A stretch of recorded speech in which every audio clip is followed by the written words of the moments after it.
Chapter 14. The Horns challenge. The Horns' mocking blare lingered in the air, a taunt from Carter's gang that set Grandpa Jax's nerves ablaze. At 75, his body bore the scars of Vietnam's tunnels, but his mind was a fortress, built on decades of prepping for the collapse now tearing the world apart. The evening of August 16th, 2025, cloaked the Jax homestead in shadow, its 100 acres of fields, orchards, and stream-powered turbine a battleground under siege. The raid on Carter's camp, burning his fuel depot, freeing Lila and Clara, had struck a blow, but the horn, sharp and deliberate from the eastern road, was Carter's promise. I'm coming. Grandpa stood in the bunker's main chamber, his .308 rifle leaning against a crate, his journal open to a page scrawled with "Hold the line." The fluorescent lights, powered by the stream's hydropower turbine, flickered, casting harsh shadows on the concrete walls lined with food, water, and ammo. Jimmy cleaned his crossbow, his face etched with the strain of leadership. Jenny sorted her botanist satchel, her herbs depleted but her knife sharp, her empathy a quiet strength. Grandma Jax tended Grandpa's stitched leg, her nurse's hand steady, her 9mm pistol close. Ellie sat with Clara and Lila on cots, their shared trauma bond, while Sam gripped his machete, his sister's rescue fueling his resolve. Nate, the bound prisoner, hunched in the corner, his guilt a heavy chain. That horn's no accident, Grandpa said, his voice gravelly, honed by war. Carter's playing with us, wants us rattled before he hits. We fortify now, traps, barricades, everything we've got. Jimmy's eyes flicked to the map on the table. Ellie sketched Carter's warehouse beside it. We heard him. His trucks are gone. His fuel's ash. But Clara said he's moving girls tomorrow for buyers. We need to hit that warehouse, get the radio. Grandpa's jaw tightened. The radio, Carter's link to gangs in Cleveland and Columbus, was a prize, but the homestead came first. You're thinking ahead, boy, but we survived tonight. Carter's got 30 men, maybe more, and that horn means they're close. We don't leave this place exposed. Jenny set her satchel down, her voice calm but urgent. We can't ignore the girls, Grandpa.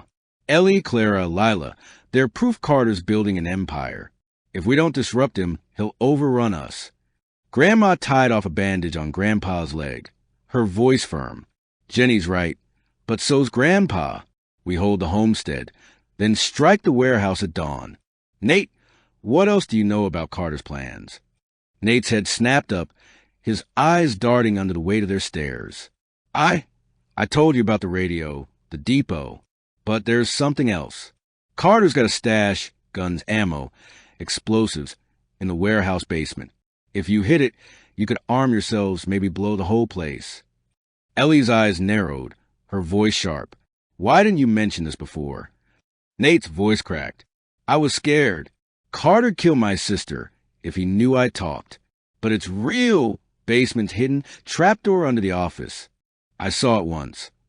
Clara, her gaunt face tight, nodded. He's telling the truth. I heard guards talk about a vault downstairs. Never saw it, but they were scared of it. Grandpa's journal flipped open, his pen scratching. A weapon stash changed the game, armed the family, cripple Carter, maybe free more girls. But trust was thin, and Nate's late confession stank of desperation. You're holding out again, you're dead, he said, his rifle a silent threat. Jimmy's crossbow gleamed, his voice cold. If Nate's lying, we'll know when we hit the warehouse. For now, we fortify. Barricades, traps, watch posts. Carter's coming tonight. The walkie-talkie crackled, Martha's voice shaky from the bunker's corner. Mrs. Jax, it's Martha. I saw lights, East Road, 3 vehicles, maybe bikes. They're circling, not attacking.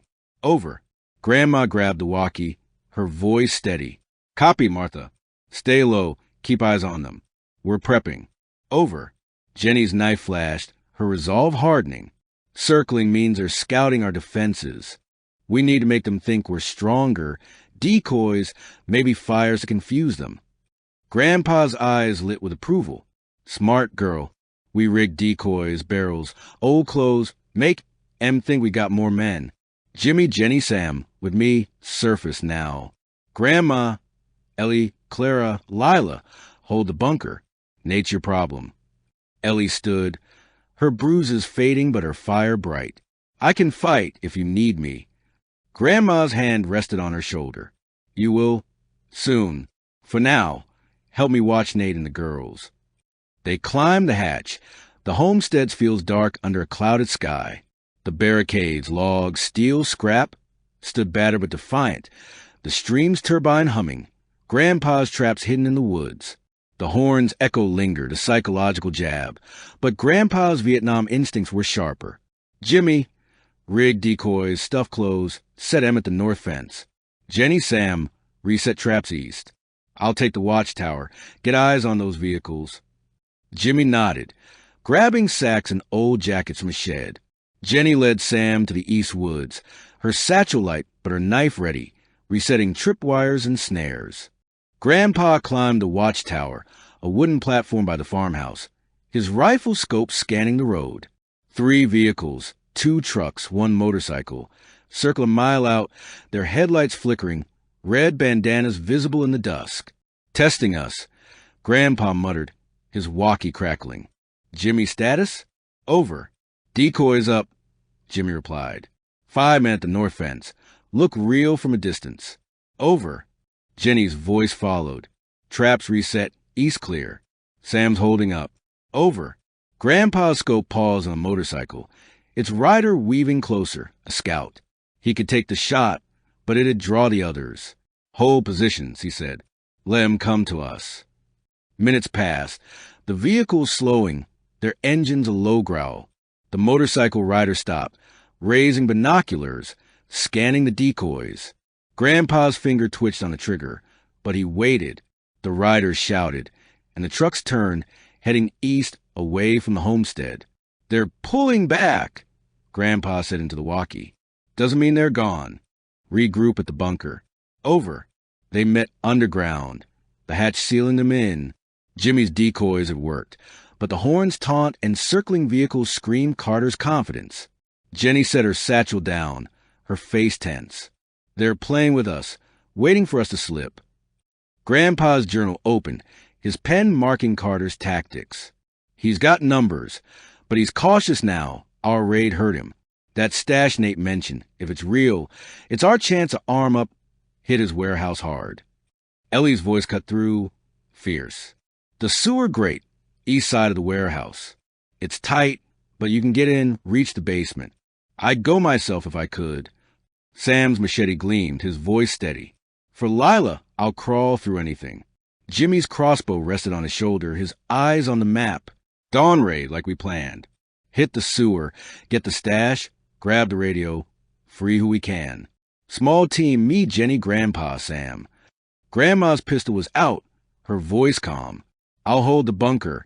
Ellie, Clara, Lila, Martha. Nate's still a risk, but I'll manage. Nate's voice broke, desperate. I'm telling the truth. The stash, the radio, use it to stop Carter. My sister's out there, like Lila was.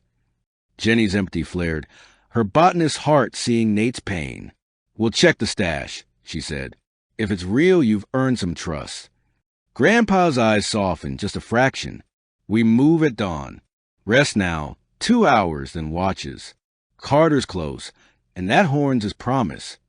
As they settled, Jimmy cleaning weapons, Jenny prepping herbs, Sam guarding Lila, a new sound broke the bunker's hum.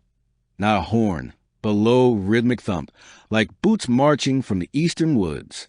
Grandpa grabbed his rifle, his journal falling open to day 1. Trust no one. They're here, he said, his voice iron. Positions now. Jenny's knife was out, Ellie's sketch a battle plan, Lila's hand in Sam's. The homestead heart was steel, but Carter's challenge was a fire, and courage would burn or break them.